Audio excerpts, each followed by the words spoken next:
ولا تموتن إلا وأنتم مسلمون أما بعد فإن خير الحديث كتاب الله وخير الهدي هدي محمد صلى الله عليه وسلم وشر الأمور محدثاتها وكل محدثة بدعة وكل بدعة ضلالة وكل ضلالة في النار وقال الله تبارك وتعالى بعد أعوذ بالله من الشيطان الرجيم قل إن كنتم تحبون الله فاتبعوني يحببكم الله ويغفر لكم ذنوبكم والله غفور رحيم وصح عن النبي صلى الله عليه وسلم أنه قال أحب الأعمال إلى الله تعالى الحب في الله والبغض في الله وفي رواية من أحب لله وأبغض لله ومنع لله وأعطى لله ومنع لله فقد استكمل الإيمان আলহামদুলিল্লাহ। সমবেত মুসল্লিবৃন্দ, আবারও প্রশংসা জ্ঞাপন করছি সেই আল্লাহ সুবহানাহু ওয়া তাআলার, যার বিশেষ তৌফিকে আমরা তার দিনের পথে চলার সৌভাগ্য লাভ করেছি, যিনি আমাদেরকে ইসলামের পথে কবুল করেছেন, ইসলামের পথে চলা সহজ করে দিয়েছেন। তার এই প্রশংসা জ্ঞাপনার্থে বলি আলহামদুলিল্লাহ। অতঃপর অসংখ্য সালাত ও সালাম পেশ করছি প্রিয় রাসূল মুহাম্মদ সাল্লাল্লাহু আলাইহি ওয়াসাল্লাম, তাঁর আসহাবে কেরাম, আহলে বাইত, শেষ দিবস পর্যন্ত তার প্রতিটি একনিষ্ঠ অনুসারীদের উপর। সমবেত মুসল্লিবৃন্দ, আমরা সকলেই জানি ইসলাম প্রথম হলো আল্লাহ সুবহানাহু ওয়া তাআলার মনোনীত দিন, কারো তৈরি করা নয়। দ্বিতীয়, ইসলাম একটি পরিপূর্ণ জীবন ব্যবস্থা। সুতরাং আমাদের ইবাদতের ক্ষেত্রেও যেমন আমরা ইসলাম মেনে চলব, আমাদের আচার আচরণের ক্ষেত্রেও তেমন ইসলাম মেনে চলব। আমাদের কথাবার্তা, কৃষ্টি, কালচার, সব কিছুর ক্ষেত্রে ইসলাম মেনে চলব, কারণ ইসলাম একটি পরিপূর্ণ জীবন ব্যবস্থা। আল্লাহ আমাদের সকলকে সকল দিক থেকে যেন আমরা ইসলাম পরিপূর্ণভাবে মেনে চলতে পারি, সে তৌফিক আল্লাহ আমাদেরকে দান করুন। সমবেত মুসল্লিবৃন্দ, অত্যন্ত পরিতাপের বিষয়, সবাই আমরা জানি ইসলাম পরিপূর্ণ, এরপরেও অমুসলিমদের কোনো কালচার যখন আমাদের সামনে আসে, মুসলিম হয়েও আমরা সেই অমুসলিমদের কালচারে লিপ্ত হয়ে যাই। এমনকি মনে হয় সেই অমুসলিমদের কালচারগুলি মুসলিমদের কালচারের চেয়েও বেশি আমরা প্রাধান্য দিয়ে থাকি। লা হাওলা ওয়ালা কুওয়াতা ইল্লা বিল্লাহ। কোনো মুসলিমের জন্য এমন হতে পারে না। আজকে 14ই ফেব্রুয়ারি, যেটি বিশ্ব বেহায়া দিবস, অপরপক্ষে তারা নামকরণ করে থাকে বিশ্ব ভালোবাসা দিবস। ধিক্কার তাদের এই ভালোবাসা দিবসকে, যেখানে নির্যাতন নিষ্পেষণের সর্বপ্রকার কঠোর ব্যবস্থা নিয়ে সেই ফিলিস্তিনের নারী শিশুদেরকে নির্বিচারে হত্যা করা হচ্ছে। বহু দেশে এভাবেই দেশকে শেষ করে দেওয়া হচ্ছে। আর সেই ইহুদি খ্রিস্টানেরা আজকে ভালোবাসা দিবস পালন করে। ধিক্কার তাদের এই ভালোবাসা দিবস। এটি কি আসলেই ভালোবাসা, না এটি একটি ব্যবসা, না এটি একটি প্রহসন, ঠাট্টা বিদ্রুপ? কোনো সন্দেহ নেই, এটি ভালোবাসার নামে ঠাট্টা বিদ্রুপ ছাড়া কিছুই নয়। কোনো মুসলিম এই অমুসলিমদের এই নোংরা ভালোবাসা তথাকথিত এই ঠাট্টা বিদ্রুপের দিবসকে কখনো মেনে নিতে পারে না, তাদের এই কর্মসূচিতে কখনো সে অংশগ্রহণ করতে পারে না। বরং একজন মুমিনের যদি ঈমান থাকে, যদি তার ভিতরে ইসলাম থাকে, তাহলে এই কালচারগুলিকে ঘৃণা করা, ধিক্কার জানানো, বর্জন করা, প্রত্যাখ্যান করা, এটাই হবে ঈমানের দাবি। আল্লাহ রাসূল সাল্লাল্লাহু আলাইহি ওয়াসাল্লাম বলেন, আহাব্বুল আমালি ইলাল্লাহ, জেনে রাখো আল্লাহর কাছে সবচেয়ে পছন্দনীয় আমল হলো আল হুব্বু ফিল্লাহ ওয়াল বুগযু ফিল্লাহ। একজন মানুষ আরেকজন মানুষকে ভালোবাসবে, সেটি হবে শুধু আল্লাহ সুবহানাহু ওয়া তাআলার উদ্দেশ্যে। ওয়াল বুগযু ফিল্লাহ, আরেকজনকে অপছন্দ করবে, সেটিও হবে শুধু আল্লাহ সুবহানাহু ওয়া তাআলার উদ্দেশ্যে। অন্য সহিহ হাদিসে এসেছে, রাসূলুল্লাহ সাল্লাল্লাহু আলাইহি ওয়াসাল্লাম বলেন, মান আহাব্বা লিল্লাহ ওয়া আবগাদা লিল্লাহ ওয়া আ'তা লিল্লাহ ওয়া মানআ লিল্লাহ ফাকাদ ইসতাকমালাল ঈমান। মান আহাব্বা লিল্লাহ, যে কাউকে ভালোবাসবে শুধু আল্লাহর উদ্দেশ্যে, ওয়া আবগাদা লিল্লাহ, কাউকে খারাপ জানবে শুধু আল্লাহর উদ্দেশ্যে, ওয়া আ'তা লিল্লাহ, কাউকে কিছু দিলে শুধু দেবে আল্লাহর উদ্দেশ্যে, ওয়া মানআ লিল্লাহ, কাউকে বঞ্চিত করলে শুধু বঞ্চিত করবে আল্লাহর সন্তুষ্টির উদ্দেশ্যে।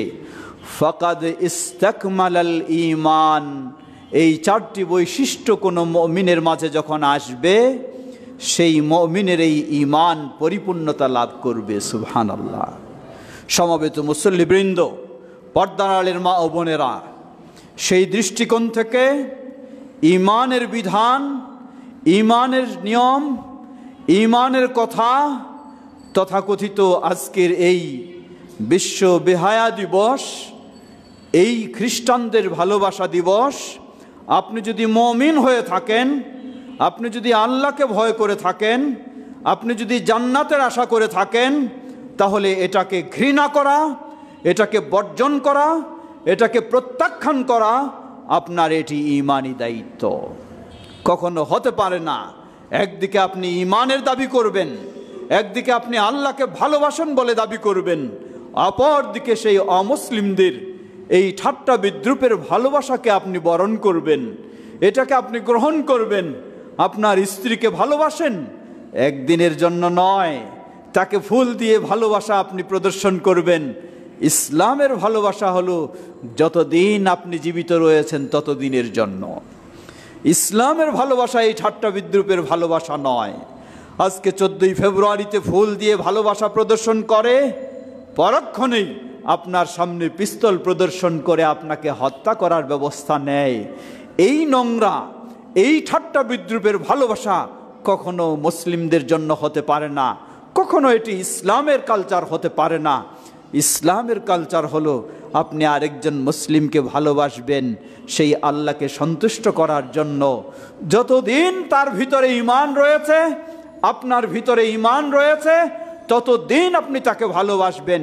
সেটি শুধু 365 দিনেই নয়, আপনার গোটা জীবনে।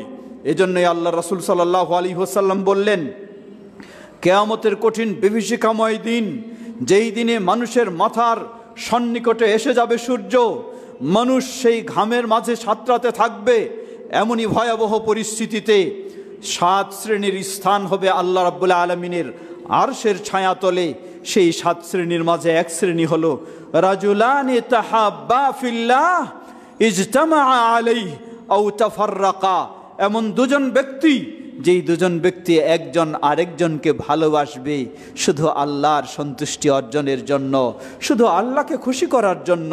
চাই তারা এক জায়গায় থাকুক অথবা তারা ভিন্ন ভিন্ন জায়গায় থাকুক, কিন্তু একে অপরের প্রতি ভালোবাসা, একে অপরের প্রতি আন্তরিকতা, একে অপরের প্রতি শ্রদ্ধা সম্মান সবটুকুই হবে আল্লাহকে খুশি করার জন্য। নবী সাল্লাল্লাহু আলাইহি ওয়াসাল্লাম বললেন, এমন ব্যক্তিদেরকে আল্লাহ সুবহানাহু ওয়া তাআলা কিয়ামতের কঠিন বিভীষিকাময় দিনে আল্লাহর আরশের ছায়াতলে স্থান দান করবেন। সুবহানাল্লাহ। আসুন আজকে আমরা সেই ইসলামের ভালোবাসাকে চর্চা করি, সেই ইসলামের ভালোবাসাকে বৃদ্ধি করি, যেই ভালোবাসা আল্লাহর সন্তুষ্টি অর্জনের উদ্দেশ্যে একজন মুমিন আরেকজন মুমিনকে ভালোবাসবে, একজন স্বামী তার স্ত্রীকে ভালোবাসবে, একজন বাবা তার সন্তানকে ভালোবাসবে, মা তার সন্তানকে ভালোবাসবে, সন্তান তার বাবা মাকে ভালোবাসবে, প্রতিবেশী তার প্রতিবেশীকে ভালোবাসবে। কোনো ভেদাভেদ নেই, কোনো পার্থক্য নেই। পার্থক্য শুধু হলো ঈমানের। উভয়ের মাঝে যার যতটুকু ঈমান রয়েছে সেই পরিমাণেই একে অপরকে ভালোবাসবে। এই ভালোবাসায় আল্লাহ সুবহানাহু ওয়া তাআলা কিয়ামতের কঠিন দিনে, ভয়াবহ দিনে আপনাকে আহ্বান জানাবে। আল্লাহ বলবেন, কোথায় আজকে তারা যারা আমার উদ্দেশ্যে একে অপরকে ভালোবেসেছে? আমি আজকে তাদেরকে পুরস্কৃত করব। সুবহানাল্লাহ। আসুন সেই নোংরা ভালোবাসাকে বর্জন করে আমরা ইসলামী ভালোবাসা, সেই আলোকে নিজেদের জীবনকে আরো সুন্দর করার চেষ্টা করি, নিজেদের জীবনকে আরো আলোকিত করার চেষ্টা করি। আল্লাহ আমাদের সকলকে সে তৌফিক দান করুন। মিডিয়ার যুগে আমরা সকলেই জানছি, সকলেই দেখছি, সৌদি আরবের নেতৃত্বে আরব বিশ্ব, মুসলিম বিশ্ব আজকে সেই ফিলিস্তিনের পক্ষে ভূমিকা রাখছে শক্তভাবে। অপর পক্ষে সকল সেই ইসলাম বিদ্বেষী বিরোধী, চাই মুশরিক হিন্দু বলুন, চাই ইহুদি বলুন, চাই খ্রিস্টান বলুন, চাই বৌদ্ধ বলুন, সকলে আজকে বিরোধী অবস্থান গ্রহণ করেছে। সেই মোহাম্মদ বিন সালমান হাফেজাহুল্লাহর তার কথাগুলি স্মরণ করে দিয়েছেন। নবী সাল্লাল্লাহু আলাইহি ওয়াসাল্লামের যুগে যেমন আবু জাহলের পরিণতি ভয়াবহ হয়েছে, আবু লাহাবের পরিণতি ভয়াবহ হয়েছে, এ যুগেও সেই আবু জাহাল, আবু লাহাবের অনুসারীদের পরিণতি যেন ভয়াবহ হয়, মুসলিমদের পরিণতি যেন সফল হয়। আল্লাহ সে তৌফিক দান করুন। আল্লাহ সেই ফিলিস্তিনবাসী সহ নির্যাতিত মাজলুম মুসলিমদেরকে ইসলামের উপর অটল থাকার তৌফিক দান করুন। সর্বত্র সর্বসময়ে মুসলিমদের আল্লাহ বিজয় দান করুন। মুসলিমদেরকে ঈমানের প্রতি ফিরে আসার তৌফিক দান করুন। মুসলিমদেরকে কোরআন ও সুন্নাহর উপর অটল থাকার, অবিচল থাকার তৌফিক দান করুন। ইসলাম বিদ্বেষী বিরোধী সেই সন্ত্রাসীদেরকে যেখানেই থাকুক না কেন, যতই শক্তিশালী হোক না কেন, আল্লাহ তাদের ষড়যন্ত্রে আল্লাহ তাদেরকে ধ্বংস করে দিন। ও আখির দাওয়ানা আলহামদুলিল্লাহি রাব্বিল আলামিন।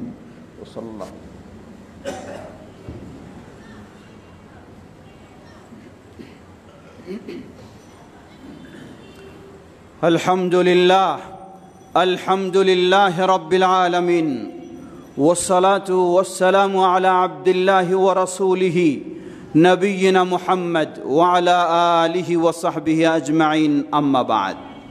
সমবেত মুসল্লিবৃন্দ, আল্লাহ সুবহানাহু ওয়া তাআলার বিশেষ অনুগ্রহে রমাদান মাসকে আমরা খুব কাছে পেয়ে গেছি। আলহামদুলিল্লাহ। আল্লাহর কাছে দোয়া করি আমরা যেন সুস্থতার সাথে, ঈমানের সাথে রমাদান মাসকে পেয়ে রমাদানের সফলতা অর্জন করতে পারি। আল্লাহ আমাদের সকলকে সে তৌফিক দান করুন। রমাদানের পূর্বেই শাবান মাস, আজকে আমাদের দেশের চাঁদ দেখা অনুযায়ী শাবান মাসের 14 তারিখ। রাসূল সাল্লাল্লাহু আলাইহি ওয়াসাল্লামের সুন্নাহ হলো শাবান মাসে সম্ভব অনুযায়ী বেশি বেশি সিয়াম পালন করা। এটি নফল, কিন্তু এই সিয়াম যেন একদিকে তার বিশাল মর্যাদা, অপরদিকে রমাদান মাসের সিয়াম পালনের একটি প্রস্তুতিও, একটি অভ্যাসও আপনার গড়ে উঠবে। এই জন্যই উম্মুল মুমিনিন আয়েশা রাদিয়াল্লাহু আনহা বলেন, রাসূল সাল্লাল্লাহু আলাইহি ওয়াসাল্লাম তার জীবনে পরিপূর্ণ মাস হিসাবে সিয়াম পালন করতেন রমাদান মাসেই একটি মাস, আর যেই মাসে সবচেয়ে তুলনামূলক বেশি সিয়াম পালন করতেন এই মাসটি হলো শাবান মাস। শাবান মাসের মাঝামাঝি আমরা এসে গেছি। সাধ্য সামর্থ্য অনুযায়ী বেশি বেশি সিয়াম পালন করব, কিন্তু শাবান মাসের কয়েকটি অবস্থান রয়েছে। 1 তারিখ থেকে 12 তারিখ পর্যন্ত আপনি সাধ্য অনুযায়ী বেশি বেশি সিয়াম পালন করবেন। মাঝের অংশটুকু 13, 14, 15 কি করব আমরা? জবাব, এই 13, 14, 15 কেউ যদি রাসূল সাল্লাল্লাহু আলাইহি ওয়াসাল্লামের সুন্নাহ অনুযায়ী এই দিনগুলিতেও শাবানে বেশি বেশি সিয়াম পালন করেছেন তাই রাখতে চায়, এই নিয়তে কোনো অসুবিধা নাই, সেই নিয়তে রাখবে। দ্বিতীয়, কেউ যদি প্রতি মাসের 13, 14, 15 তারিখ আইয়ামে বেজের সিয়াম পালন করে থাকে তাহলে সেই নিয়তেও তিনি রাখবেন, অসুবিধা নেই। তৃতীয়, কেউ যদি প্রতি সপ্তাহের সোমবার, বৃহস্পতিবার সিয়াম পালন করে থাকেন, ওই হিসাবে 13, 14, 15 দিনগুলি সোমবার বা বৃহস্পতিবার এসে যায় আর আপনি রাখেন, তাতেও অসুবিধা নেই। চতুর্থ, কেউ যদি শবে বরাতের নিয়তে রাখতে চায় তাহলে রাখা বৈধ নয়, তাহলে রাখা জায়েজ নেই। নবী সাল্লাল্লাহু আলাইহি ওয়াসাল্লাম, সাহাবায়ে কেরাম শবে বরাতকে কেন্দ্র করে বিশেষ কোনো ইবাদত করেননি, না সিয়াম পালন, না রাত্রে জাগরণ ও সালাত আদায়, কোনোটি রাসূল সাল্লাল্লাহু আলাইহি ওয়াসাল্লাম থেকে সহিভাবে প্রমাণিত নয়। সুতরাং রাসূল সাল্লাল্লাহু আলাইহি ওয়াসাল্লামের অনুসরণে আপনাকে অবশ্যই শাবানে যেমন সাধ্যপক্ষে বেশি বেশি সিয়াম পালনের চেষ্টা করবেন, নফল ইবাদত হিসাবে পারলে আলহামদুলিল্লাহ, না পারলে কোনো অসুবিধা নেই। কিন্তু এই 14, 15 শবে বরাতের নিয়তে যদি আপনি সিয়াম পালন করতে যান, রাসূলুল্লাহ সাল্লাল্লাহু আলাইহি ওয়াসাল্লাম বলেন, মান আমিলা আমালান লাইসা ফিহি আমরুনা ফাহুয়া রাদ। যে ব্যক্তি এমন কোন আমল করবে যেই আমলের ক্ষেত্রে আমাদের কোনো নিয়ম নির্দেশনা নেই, অনুমতি নেই, ফাহুয়া রাদ্দুন, সেটি প্রত্যাখ্যানযোগ্য, কখনো আল্লাহর কাছে গ্রহণযোগ্য হবে না। দ্বিতীয়, শুধু গ্রহণযোগ্য হবে না এমনটি নয়, হয়তো বলবেন সবাই রাখছে আমিও রাখলাম, কবুল না হলে নাই হলো, ভালো তো কাজ করলাম। জবাব, আল্লাহ রাসূল সাল্লাল্লাহু আলাইহি ওয়াসাল্লাম আবার বললেন, শাররুল উমুরি মুহদাসাতুহা ওয়া কুল্লু মুহদাসাতিন বিদআহ ওয়া কুল্লু বিদআতিন দালালাহ ওয়া কুল্লু দালালাতিন ফিন্নার। প্রতিটি নতুন আবিষ্কৃত ইবাদতই হলো নিকৃষ্ট, আর ইসলামের নামে নতুন আবিষ্কৃত ইবাদত সেটি হলো বেদাত। বেদাত তা কখনো হেদায়েত নয়, সেটি হলো পথভ্রষ্টতা, গুমরাহি, আর এই গুমরাহি আপনাকে নিয়ে যাবে জাহান্নামের দিকে। অতএব এই 14-15 তারিখে কেউ যদি শবে বরাতের নিয়তে সিয়াম পালন করে, যা রাসূল সাল্লাল্লাহু আলাইহি ওয়াসাল্লাম করেননি, সাহাবায়ে কেরাম করেননি, সহিভাবে কোনো প্রমাণও নেই করার, সুতরাং এটি অবশ্যই বেদাত হবে। এ কারণে আপনি অবশ্যই গোমরাহি এবং গুনাহগার ও জাহান্নামের পথের দিকেই আপনি অগ্রসর হবেন। তাই আপনাকে অবশ্যই বর্জন করতে হবে। দুনিয়ার সব মানুষও যদি করে তবু আপনার জন্য করার অনুমতি নেই, যদি আপনি জান্নাত চান, যদি আপনি রাসূল সাল্লাল্লাহু আলাইহি ওয়াসাল্লামের অনুসরণ করতে চান। আল্লাহ আমাদের সেভাবেই সঠিকভাবে বুঝে সঠিক অবস্থানে আমাদেরকে থাকার তৌফিক দান করুন। বিশেষ করে শবে বরাতকে কেন্দ্র করে আজকে বহু মসজিদে আলোকসজ্জা হয়, নিশ্চয়ই এটি নিষিদ্ধ কাজ, এটি অপব্যয়, এটি অগ্নিপূজারীদের সাথে সাদৃশ্য হয়ে যায়। অতএব এই ধরনের মসজিদে হোক, কবরস্থানে হোক, আর যেখানে আলোকসজ্জা হোক, সম্পূর্ণটা হারাম, অবশ্যই বর্জনীয়। তৃতীয়, এই শবে বরাতকে কেন্দ্র করে কিছু দুষ্ট খারাপ ছেলেপেলেরা তারা কি করে থাকে, বিভিন্ন রকমের আতশবাজি, বিভিন্ন পটকা ফুটানো ইত্যাদি কর্মকাণ্ড করে থাকে। এটি অবশ্যই জঘন্য অপরাধ। সুতরাং সকলকে অবশ্যই সচেতন হতে হবে। আপনার সন্তান যেমন ইবাদতের নাম দিয়ে বেদাতেও লিপ্ত না হয়, আপনার সন্তান তেমনিভাবে এই কুসংস্কারে, নোংরা কাজেও সে লিপ্ত হবে না, সে আল্লাহর সন্তুষ্টির পথেই থাকবে। এমনটি আমাদের প্রতিটি অভিভাবকের দায়িত্ব, সেই ক্ষেত্রে সচেতন হওয়া এবং খোঁজখবর রাখা। আল্লাহ আমাদের সকলকে ভালো কাজ করার তৌফিক দান করুন, খারাপ থেকে বিরত থাকার তৌফিক দান করুন, অন্যকেও খারাপ থেকে বিরত রাখার তৌফিক দান করুন। সমবেত মুসল্লিবৃন্দ, শাবান মাস অর্ধশেষ, এ মর্মে একটি হাদিস এসেছে। আল্লাহ রাসূল সাল্লাল্লাহু আলাইহি ওয়াসাল্লাম বলেন, ইদান তাসাফা শাবান ফালা তাসুমু, শাবান যখন মাঝামাঝি হবে তোমরা আর সিয়াম পালন করো না। এই হাদিসটি মূলত সাজ।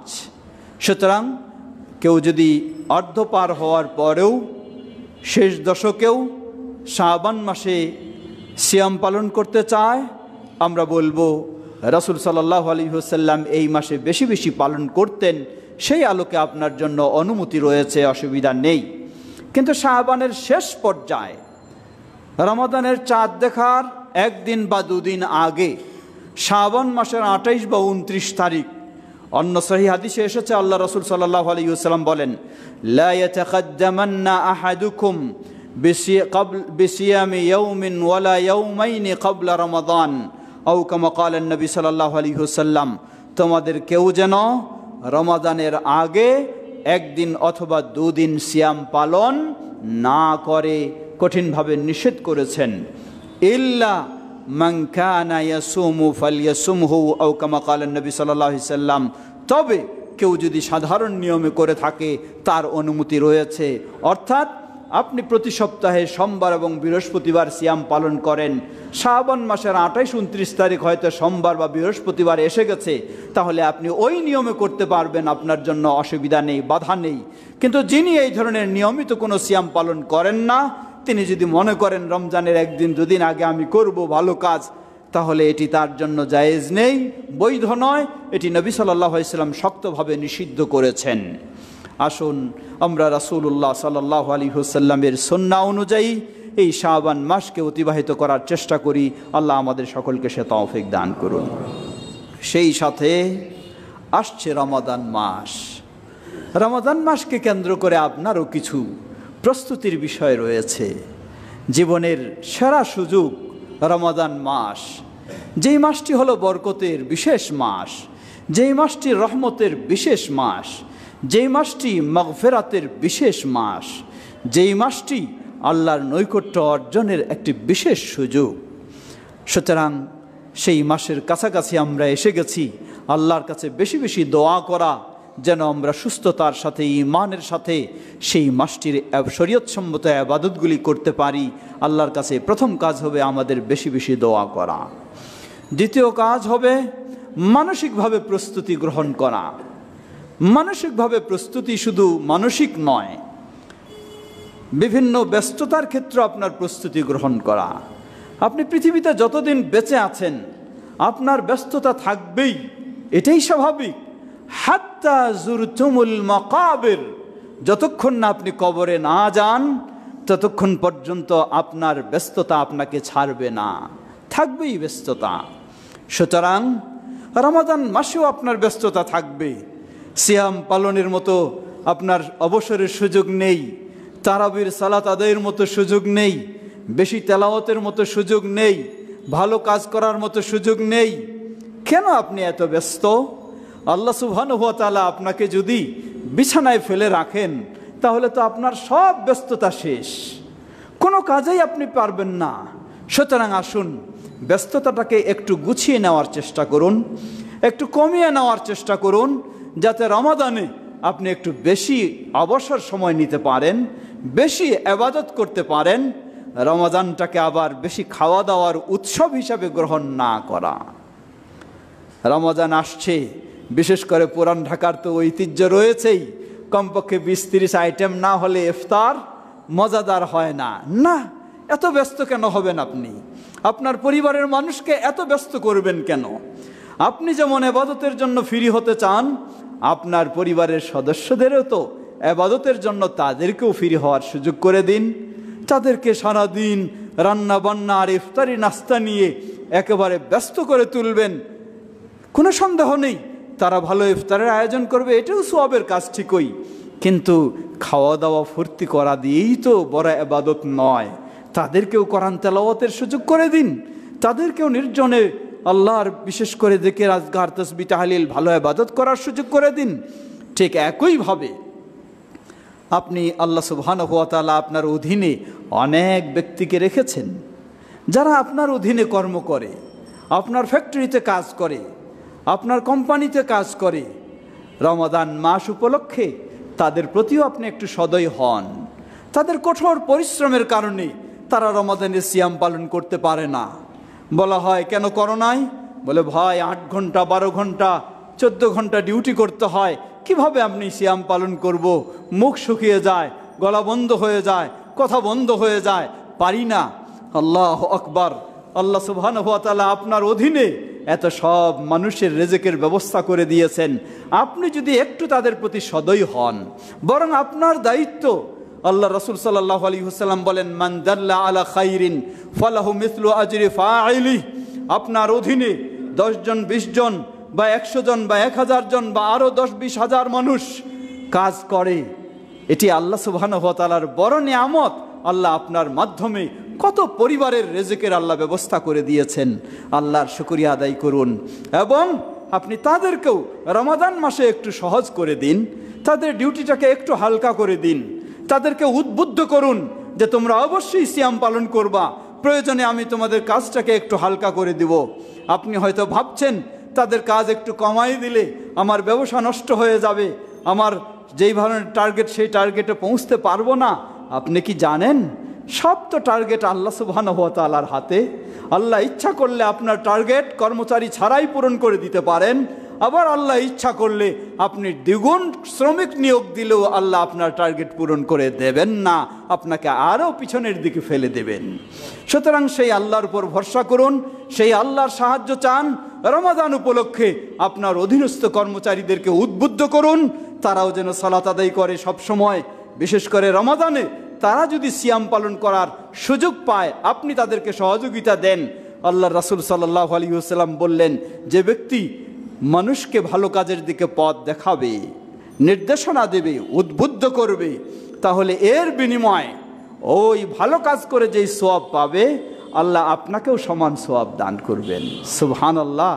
আপনি কি ভেবে দেখেছেন আপনার অধীনে 1000 মানুষ কাজ করে, এর মানে এই 1000 মানুষকে যদি আপনি সিয়াম পালনের সুযোগ করে দেন, তাদের জন্য জিনিসটা হালকা করে দেন, তাহলে প্রতিদিন আপনি 1000 মানুষের সিয়ামের আপনি সওয়াব লাভ করবেন। সুবহানাল্লাহ, কি বিশাল আপনাকে আল্লাহ প্রতিদান দেবেন। সুতরাং যাদের অধীনে এই ধরনের মানুষ রয়েছে তাদেরকে একটু হালকা করে দিয়ে রমাদানের সিয়াম, রমাদানের ইবাদত করার সুযোগ তাদেরকে করে দিন। অপরপক্ষে অনেক হয়তো অসহায় দরিদ্র মানুষ রয়েছেন যারা মনে করেন হয়তো রিক্সা চালায়, ভ্যান চালায়, তাকে রুজির নির্বাহ করতে হয়, অথবা দিনমজুর করে। তিনি বলবেন যে আমি প্রতিদিন এই পরিশ্রমের পরে কিভাবে আমি পারবো? জবাব, কোনো সন্দেহ নেই, আপনার রিজিকের মালিকও তো সেই আল্লাহ সুবহানাহু ওয়া তাআলা। আপনি সেই আল্লাহর উপর ভরসা করুন, আপনি আগে থেকে প্রস্তুতি নিন, রমাদান মাসের জন্য কিছু সঞ্চয় করে রাখুন, যাতে রমাদান মাসে প্রয়োজনে অর্ধবেলা আপনি রিক্সা চালাবেন, অর্ধবেলা আপনি ভ্যান চালাবেন, যাতে সুন্দরভাবে আপনি সিয়াম পালন করতে পারেন, তাহলে আপনার জন্যও সম্ভব হবে।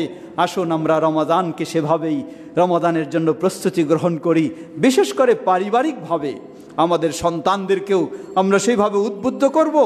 আল্লাহ রাসূল সাল্লাল্লাহু আলাইহি ওয়াসাল্লাম কি শিক্ষা দিয়েছেন, সাহাবায়ে কেরাম কিভাবে গড়ে তুলেছিলেন তাদের সন্তানদেরকে লক্ষ্য করুন। আজকে আমাদের ছেলে মেয়েরা যাদের হয়তো এইচএসসি পরীক্ষা, এসএসসি পরীক্ষা, আমরা আমাদের ছেলে মেয়েদেরকে বলি তোমার পরীক্ষা রয়েছে, ভালো রেজাল্ট করতে হবে, তুমি রোজা রাখো না, তুমি সালাতে যেও না। আল্লাহু আকবার। একজন মুসলিম বাবা হয়ে, একজন মুসলিম মা হয়ে সন্তানকে আপনি কিভাবে একটা ফরজ বিষয় থেকে বিরত রাখতে পারেন? আপনি কি ভেবেছেন প্রতিদিন বছরের পর বছর আপনার সন্তানকে প্রস্তুতি নেওয়ালেন রোজা বাদ, সিয়াম বাদ দিয়ে, সালাত বাদ দিয়ে, কিন্তু আল্লাহ রাব্বুল আলামিন যদি পরীক্ষার দিনে তাকে বিছানায় অসুস্থ করে রাখেন, কোথায় আপনার প্রস্তুতি, কোথায় আপনার চিন্তা? সব তো শেষ হয়ে যাবে। সুতরাং আল্লাহর উপর ভরসা করুন। দুনিয়ার এই পরীক্ষাটাই বড় পরীক্ষা নয়, আল্লাহর পরীক্ষাই হলো বড় পরীক্ষা, আখিরাতের পরীক্ষাই হলো বড় পরীক্ষা, আখিরাতের সফলতাই হলো বড় সফলতা। লক্ষ্য করুন, একজন মহিলা সাহাবী বলছেন, হাদিসটি সহিহুল বুখারীর, প্রথম হিজরিতে যখন আশুরায়ে মুহররমের সিয়াম পালনের নির্দেশ দেওয়া হলো, সেই মহিলা সাহাবী বলছেন, নির্দেশ পেয়ে আমরা সিয়াম পালন করলাম, কিন্তু আমাদের ছোট বাচ্চা যাদের জন্য এখনো সিয়াম ফরজ হয়নি, ছোট বাচ্চা, আমরা তাদেরকে কি করতাম? আমরা তাদেরকেও আমাদের সাথে সিয়াম শুরু করাতাম, রোজা শুরু করাতাম। ছোট্ট বাচ্চা একটু পরেই খিদা পেয়ে মায়ের কাছে এসে খাওয়া চাইতো। মহিলা সাহাবী বলছেন, আমরা যে সময় খাওয়া চাইতো তাদের হাতে আমরা কিছু খেলনা তুলে দিতাম, খেলনা দিয়ে তারা খেলনা পেয়ে আবার খাওয়ার কথা ভুলে যেত। এভাবে আমরা তাদেরকে ইফতার পর্যন্ত নিয়ে যেতাম, তারপর তাদের সামনে আমরা খাওয়া তুলে দিতাম। সুবহানাল্লাহ, এটাই ছিল তাদের প্রস্তুতি। এভাবেই তারা সন্তানদেরকে গড়ে তুলেছেন। তাই সাহাবায়ে কেরাম তারা যেমন ছিলেন, আদর্শ শ্রেষ্ঠ, তাদের সন্তানেরা তেমন হয়েছে। আজকে আমরা যখন মুসলিম বাবা মার দায়িত্ব হলো, আমাদের ছেলেমেয়েরা যুবক যুবতী হয়ে গেছে, তবু তাদেরকে আমরা মনে করি কষ্ট হবে, সিয়াম পালন করা যাবে না, এই করা যাবে না, সেই করা যাবে না। এটি তো কোনো মুসলিমের কথা হতে পারে না। আসুন আমরাও যদি আমাদের সন্তানদেরকে ছোট থেকে সেভাবে প্রশিক্ষণ, যার প্রাপ্তবয়স্ক নয় তার উপর সিয়াম ইসলাম ফরজ করে দেয়নি, কিন্তু প্রশিক্ষণমূলক আপনি মাঝে মাঝে তাকে অভ্যাস করার জন্য চেষ্টা নিন, তাহলে দেখবেন সেই সন্তানই হবে আদর্শ সন্তান। সে যেমন আল্লাহর আনুগত্য করবে, তেমন বাবা মারও সে আনুগত্য করবে ইনশাআল্লাহ। যদি সন্তান অবাধ্য হয় আল্লাহর, অবশ্যই এই সন্তান অবাধ্য হবে বাবা মার। অতএব আসুন আল্লাহর বাধ্য, আল্লাহর আনুগত্যশীল আমরা হব, আমাদের সন্তানদেরকেও সেভাবে গড়ে তুলব।